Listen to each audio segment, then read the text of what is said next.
vazhdimisht kemi do të lashe me dhunë familje që prapë thëmë si janë dukurit reja. Për shembull ka debat madh, duhet mu klasifiku femicid se cila vrasje, se cilës gru në Kosovë nuk janë dukurit reja, po mënyra e raportimit ose vëmendja që po ja japim është e re. Prapë gati vlen e lejta pyetja, ai çdo është veç me importu, do parime me të cilat raporton nuk e di. CPF për çdo punë ose BBC-ja, ai çdo është me përshtot një model tonin për shkak se po vrim për reagimeve që dika ja kemi hus. Nuk o kam rrihet qëllim.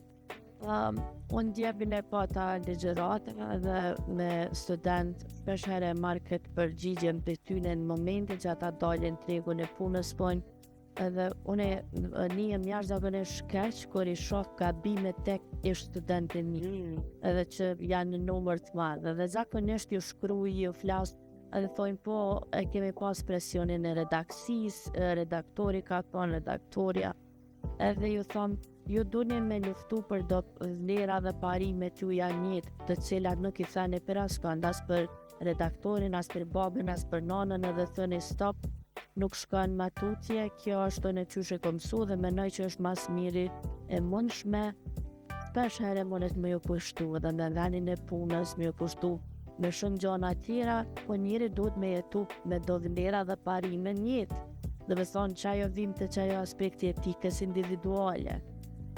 Tjetra është që po ka shumë shpesh shkarje në këtë farë aspektin e raportimit, si të dhunës e familje, si të raportimit për fëmijë që patëm edhe ka pas mëse shumë trajnive.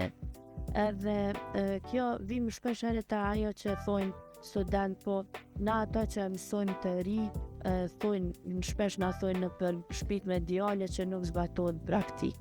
Teoria dhe praktika që ndrojnë në një bësht koordinatave.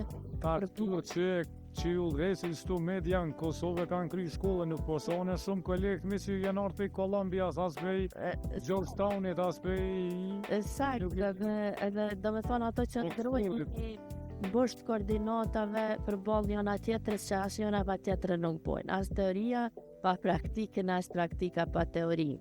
Kështu që unë mendoj që secili duhet me bë punën e vet me ndirë edhe me zbatu parimet të cilat janë më të mira mundshme dhe ai redaktori dhe gazetari, sepse ai din ato parime i din.